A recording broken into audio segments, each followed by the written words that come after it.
Boom! Estudos pro TJ São Paulo sobre corrupção passiva de direito penal. Bom, aqui tem um conteúdo grande de direito penal. Nossa, vai ter muita coisa pra ler. Mentira. Ih, deu, travou. Primeiro vamos ler o resuminho.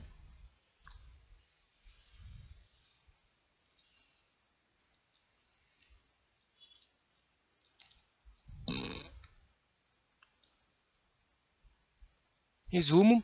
Corrupção passiva. Então, no artigo 317, solicitar ou receber para si ou para outra, indireta ou indiretamente, ainda que fora da função ou antes de assumi-la, mas em razão dela, vantagem indevida ou aceitar promessa de tal vantagem. Pena, reclusão de 2 anos, de 2 a 12 anos e multa. Súmula 1, a pena é aumentada de um terço, se em consequência da vantagem ou promessa o funcionário retarda ou deixa de praticar qualquer ato de ofício ou pratica infringindo dever funcional. Se o funcionário pratica deixar de praticar ou retarda ato de ofício com infração de dever de funcional, cedendo a pedido ou a influência de outrem. Pena, detenção de 3 meses a 1 ano. O súmula 2 é um outro tipo de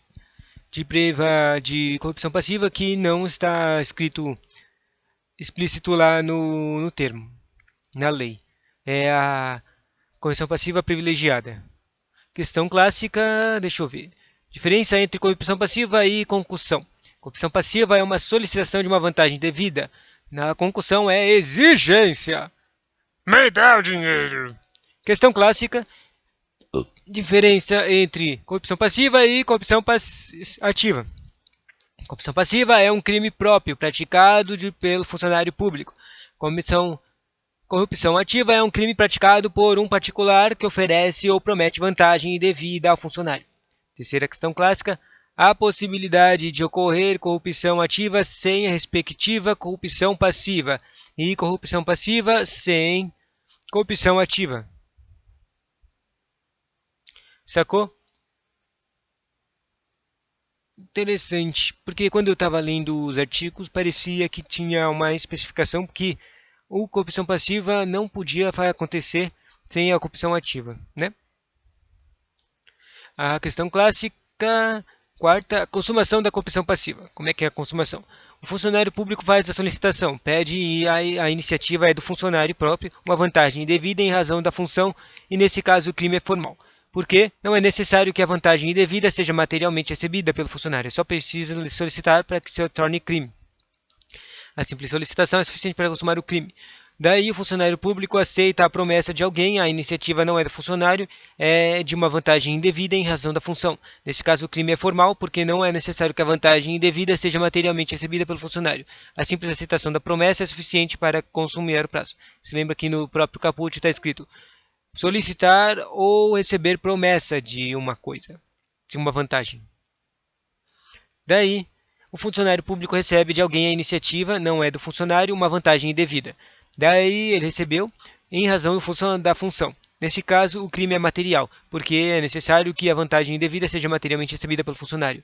Cuidado, para consumar a corrupção passiva não é necessário violação do dever funcional. Entretanto, sem consequência da vantagem ou promessa, o funcionário retarda ou deixa de praticar qualquer ato de ofício ou a prática infringindo o dever funcional, a pena será aumentada de um terço. Outra questão, a diferença entre a corrupção passiva privilegiada e a prevaricação, que eu me lembro que tinha uma... confundi elas, porque elas têm palavras muito parecidas. Nos dois crimes, o funcionário público pratica ou deixa de praticar ou retardar o ofício. Mesma coisa nas duas. A diferença está no motivo das coisas, né? Na corrupção passiva, o motivo, quer dizer, na corrupção passiva privilegiada, o motivo é a conduta ocorre cedendo a pedido de influência de outrem. Ele foi influenciado por alguém, tipo, alguém falou para ele deixar de fazer as coisas, que seria a corrupção, deixar de fazer o ato do trabalho dele. E na prevaricação, a conduta ocorre por motivo de satisfazer o interesse de um sentimento pessoal. Ou seja, no corrupção passiva privilegiada, uma outra pessoa que fez você fazer. Na corrupção, na prevaricação, é o próprio cara que quis fazer por algum motivo pessoal. Legal. Esse é o resuminho da corrupção passiva.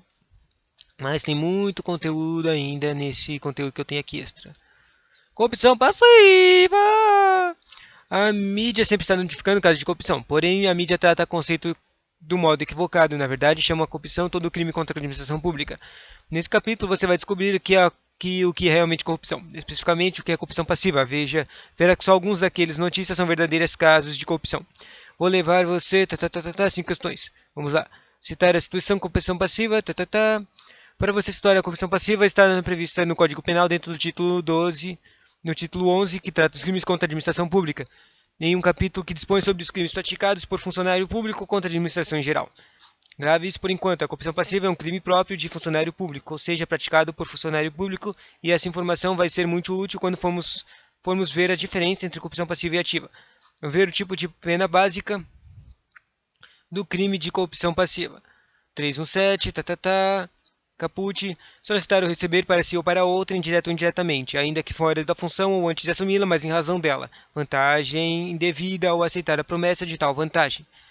Né? Daí aqui, né, daí dá para diferenciar ainda mais aquela coisa do crime previdenciado e as razões de aumento de 1/3, né? Normalmente o cara vai solicitar ou receber um tipo de vantagem para não fazer o trabalho dele, né? Claro que pode ter outras razões para ele receber uma vantagem devida. Mas então, tá vendo que aqui não precisa ser no trabalho, mas tem razão dela? É por isso que, nesse caso, o carinha nem estaria trabalhando, né? Então, seria o normal. Mas se ele estivesse trabalhando e a vantagem fosse por uma razão dessas aí, uma vantagem indevida, em razão dele não fazer os ofícios de trabalho dele, ele aumentaria em 1/3. 1/3. Observe que existem 3 condutas diferentes que podem levar à corrupção passiva. O funcionário público solicita, recebe ou aceita a promessa. Na solicita é uma pedida de iniciativa do funcionário, uma vantagem indevida em razão da função. No recebe de alguém, a iniciativa não é do próprio funcionário, que mais uma vantagem indevida em razão da função é recebida. E na aceitar a promessa de alguém, a iniciativa também não é do funcionário e recebendo uma vantagem indevida em razão da função. Na concussão da diferença, diferentemente, o funcionário público exige uma vantagem ao invés de solicitar ou receber. A vantagem devida. Na corrupção passiva, a solicitação é ao próprio funcionário, né? Vantagem devida, viu? A diferença básica é exigir concussão versus solicitar corrupção passiva. Da concussão, a particular deve se sentir amedrontado pelo poder do funcionário público, ou seja, é uma exigência e não há uma proposta de acordo. A concussão passiva é diferente. O funcionário público solicita, pede, propõe, mas sem gerar um medo ao particular. Grosso modo, é um convite ou uma proposta de acordo. Vou simplificar. O particular tem sua luz cortada e vai até a concessionária de energia verificar quanto deve. O atendente diz que você deve R$ 1.000, mas aqui entre nós, se você depositar na minha conta a metade, eu apago toda a dívida aqui no sistema. Viram como não foi uma exigência, foi uma solicitação, uma proposta, um acordo. A conduta do funcionário não gerou medo de um particular, não foi uma exigência. Interessante esse exemplo. Primeira questão, tá?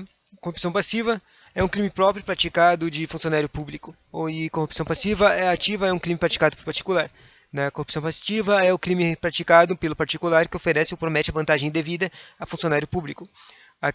Terceira questão clássica, a possibilidade de ocorrer a corrupção ativa sem a respectiva corrupção passiva e corrupção passiva sem corrupção ativa. Isso aqui não teve muito esse respaldo no resumo, mas vamos ver aqui mais explicação. Conduta. Caso em que haverá corrupção passiva sem a corrupção ativa, né? Então tem que verificar as condutas que não acontecem as coisas, né? Na corrupção passiva, o funcionário público solicita, pede iniciativa dele na vantagem devida, em razão da função. Nesse caso particular, que paga a vantagem solicitada não comete o crime de corrupção ativa, visto que o particular ele não ofereceu ou prometeu a vantagem devida. Daí o segundo caso, corrupção passiva com ativa. A correspondente funcionário recebe de alguém, que se lembra que a passiva é solicitar e receber. Recebeu, então ele está fazendo corrupção passiva. Daí não foi função, mas nesse caso não é iniciativa do próprio funcionário. A vantagem indevida. Daí o correspondente particular faz a corrupção ativa ao oferecer a vantagem oferece e recebe é igual a computagem ativa com a passiva. O funcionário público aceita a promessa de alguém, a iniciativa não é do funcionário. Quando aceita, também é considerado uma passiva.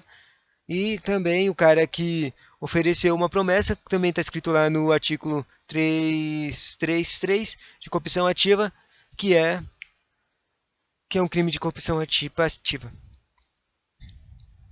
Nesse caso, também haverá uma corrupção ativa, ou seja, o particular que promete a vantagem devida comete corrupção ativa. Caso em que haverá corrupção ativa sem a correspondente corrupção ativa. Terceiro caso é se o particular oferecer ou prometer uma corrupção ativa, que são os dois crimes de corrupção, os dois casos, os dois verbos de corrupção ativa.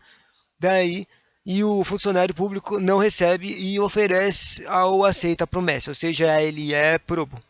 Daí, se ele não aceitou, ele não houve crime, não haverá uma corrupção passiva. Sacou? Assim, as possibilidades de ocorrer a corrupção ativa sem a respectiva corrupção passiva da mesma forma.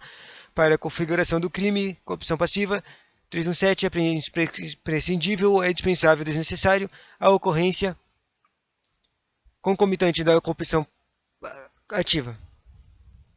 Artigo 333. Agora, de novo, por que o cara fica falando que é imprescindível? Mas só que daí, quando eu penso em imprescindível, eu penso que é necessário.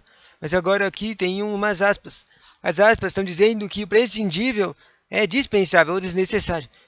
Por isso que estava me confundindo, cara, essa é só a palavra. Para mim, imprescindível que seria ao contrário, né? Normalmente tem um in quando não é. Mas parece que é ao contrário nessa palavra. Que louco.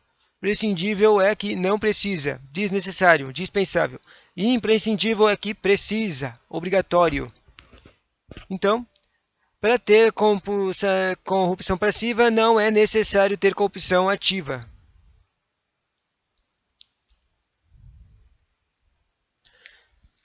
Já vimos que o funcionário público solicita ou aceita promessa, né? Daí, veja que a lei diz que a simples solicitação ou a simples aceitação da promessa é suficiente para consumar o crime de corrupção passiva. Em outras palavras, não é necessário que a vantagem indevida esteja cumprida, esteja paga, não é necessário nada disso. É só tem que consumar a solicitação ou aceitação. A vantagem devida seja materialmente recebida pelo funcionário, não é necessário que seja materialmente recebida pelo funcionário para que ocorra a consumação. Por outro lado, quando a conduta da corrupção passiva ou for receber uma vantagem devida, a consumação coincide com o recebimento material. Deixa eu ver de novo. Quer dizer, né? Solicitação e aceitação promessa tem uma coisa invisível que está sendo passada. Solicitação e aceitação. Isso daí, no terceiro, receber acontece a coisa mesmo, materialmente. Então, conta.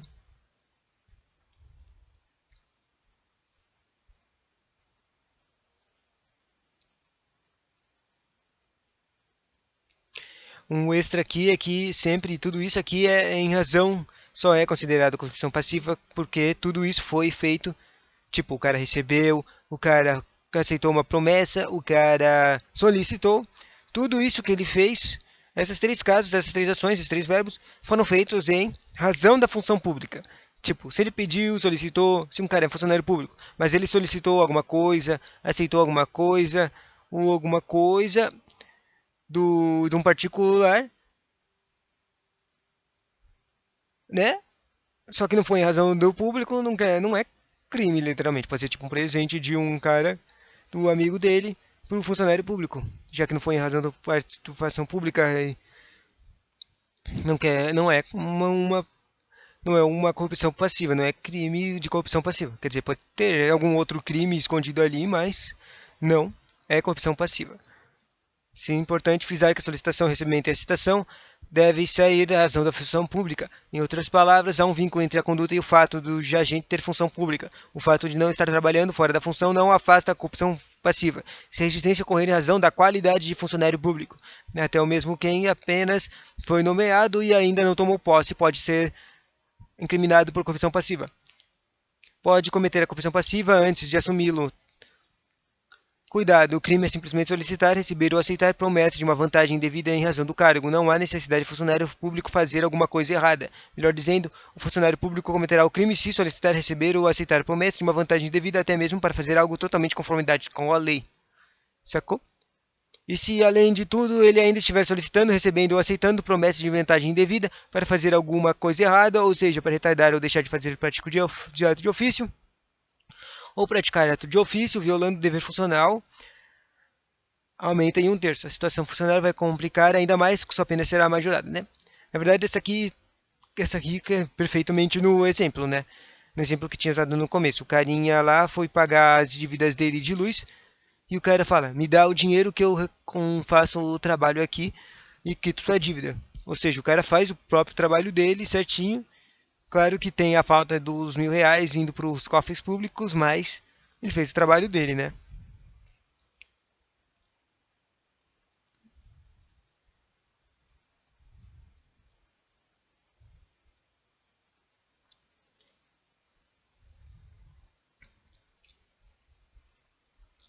Eu acho que tá bom já aqui.